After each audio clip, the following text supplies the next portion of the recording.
Hello, bandits. It's been a little while since we've been with you for an unboxing, but we are back today with this mysterious package of French goodies. But I am pretty certain I know what it is, so we're going to get cracking, and we're going to get right on in here and find what I believe to be a lovely surprise pour moi. And we've got, yes, here we go.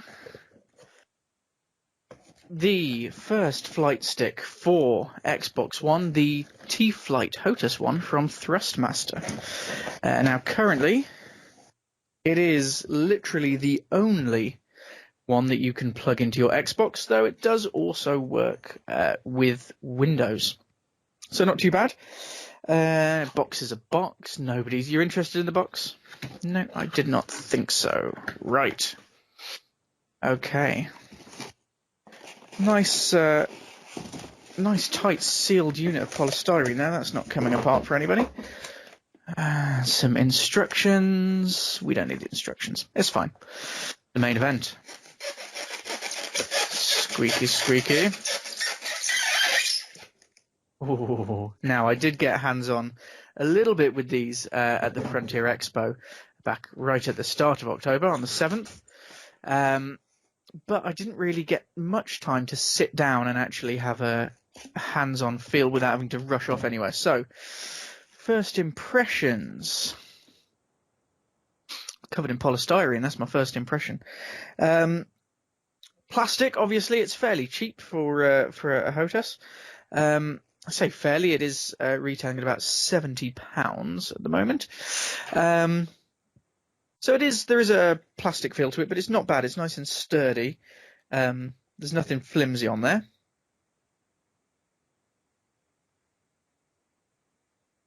Feel, everything's in the right places. You can get to it. It is very similar if you've had a look at the same Thrustmaster T-Flight models on PC or PlayStation 4. It is pretty much the same with the addition, obviously, back just here of the Xbox button. So we've got the usual twist, obviously one axis there as well and another there, so 3 axes. Little hat switch there for your likely going to be used for the directional buttons. F2, B2. We've got another one just up there as well, I remember. And of course we've got the trigger, the main event. 2 paddles there, a little bit light possibly, but still sturdy enough for me. And we've got the other two buttons just back there as well. Now this is going to be big for me personally with Elite Dangerous. So I'm going to get plugged in and have a look and see where we are. We'll see you in just a moment. So here we are in my Anaconda. It may be a little bit of hubris, but in the fancy new Frontier Expo skin, I'm going to have my first go on a HOTAS in PB001, the Unicorn, my Anaconda. She's lovely though, isn't she?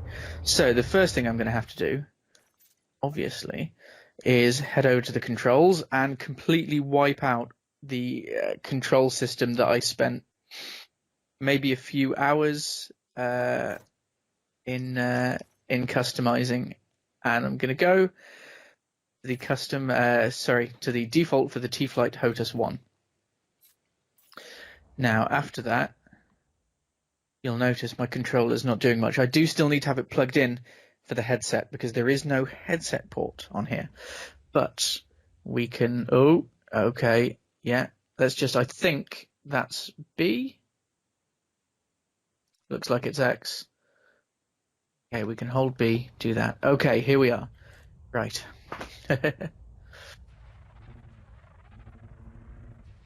Okay, it's very odd to be able to have your pitch, yaw, and roll all together in one go. The first thing to note is that it will take a little getting used to, but it's quite nice that you can just find the sweet spot on the throttle and let go. It does feel good and solid. I was a little worried maybe that you know, being the only one coming out for the Xbox, that it might be a little lightweight, but it is good and solid. I'm not worried about breaking any of it really, which is good. You'll notice that I've got it apart. You can get it a fair distance apart. You can even unravel a little more under. I think it's the throttle there. So head look mode. How do we do that? Oh, there we are. Button up there. Okay. You know what? It's not too bad actually. Having up, I think I'll probably keep it up there. I am going to need to take a long time to get used to the controls, obviously, and to set up my own personal controls. Because I've got lots and lots of lovely shortcuts for just about everything. Apart from getting used to the flight mechanics, the actual feel of it's solid. There's a lovely, not quite a clunk, but a noticeable dint in the throttle there when you reach the halfway point, which is good. So we can know when we're going forwards, when we're at 0, and then when we're going full reverse. That's quite nice. It is good. There are enough buttons here to customize, which is going to be pretty nice. It was a little bit tough to fit them all on an Xbox controller. They're using the context menus. We're doing okay. So, right, in... I've got to try and remember the default controls as well. The paddle's at the back there for your menu navigation, which is quite nice. So... Oh, this might not be a good idea.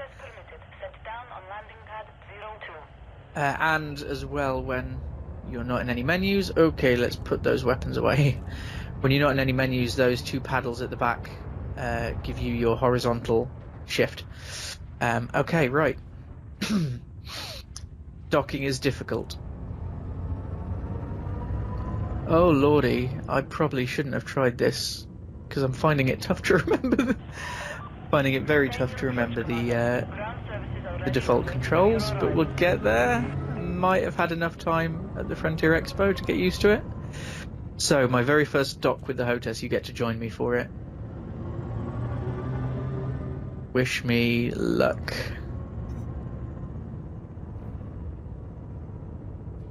Not awful. Not okay. Yeah, okay. Okay, too much.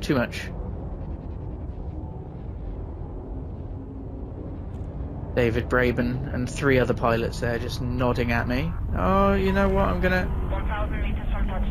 say that's not gone too badly for a very first attempt. Now I just have to find my dock. There we go.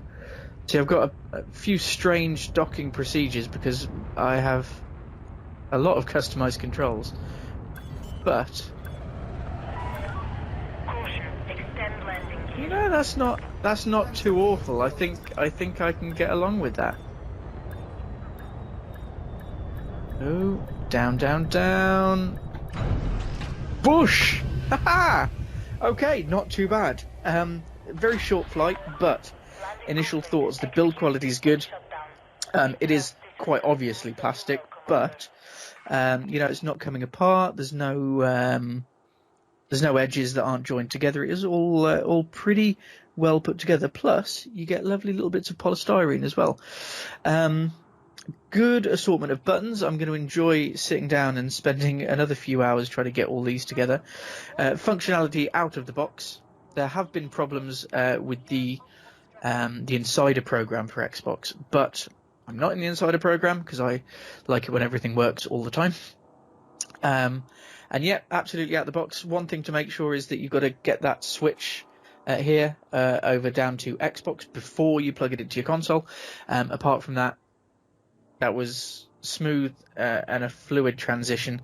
And I've still got the controller that I can use for Xbox functions like chat pads and things like that. But it is definitely worth having a look at getting a USB keyboard or something that you can have fit just nicely in the middle here for your messaging and such. I have to give it a mark out of 10. Really, I'm gonna say a solid 8. Obviously, you can get better. You can get more high tech out there for PC. For Xbox, it is the only one, and from the time that I've had with it, time that I had back at the Frontier Expo as well. I would say it's definitely a worthy purchase. It is going to take some getting used to. Like me, you saw there docking. You're not gonna be perfect on your first run through, but after some practice, having all the controls together without having to switch between alternate is going to be a real draw. I don't think I'm going to go back to a controller. I think I'm going to stick just here and carry on with my HOTAS adventure. So, Bandits, it's been an absolute pleasure. If you have the money to spare, you have an Xbox One, especially if you have Elite Dangerous or if you're looking at flight sims in the future, I'd say this is definitely a worthy purchase, and well done to Thrustmaster.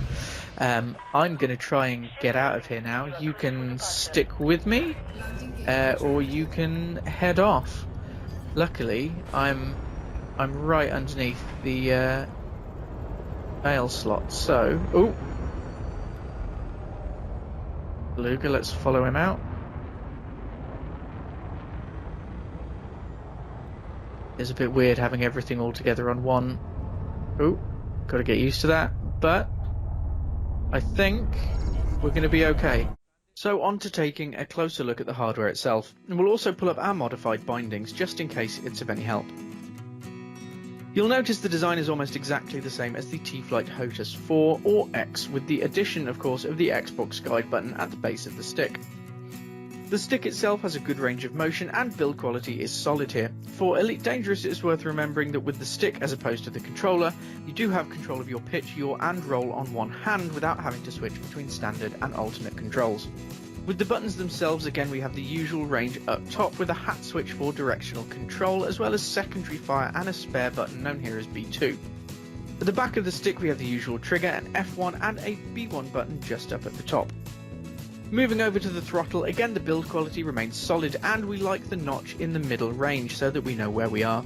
We can see the standard Xbox buttons are here as well, mostly within reach, though the Y button does require a little hand adjustment.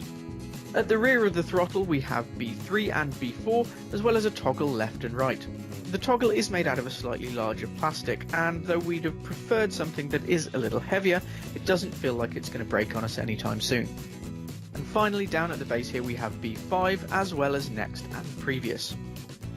All buttons, barring your choice of primary and secondary fire, can be reprogrammed using the in-game menus for Elite Dangerous. That would be expected for any other compatible games on their release. Overall today, the Thrustmaster T-Flight HOTAS 1 is scoring 8 out of 10. For PC, there are better out there on the market, but you will find yourself paying considerably more. For Xbox, while it's your only choice, it's certainly one that we think you'd be happy with.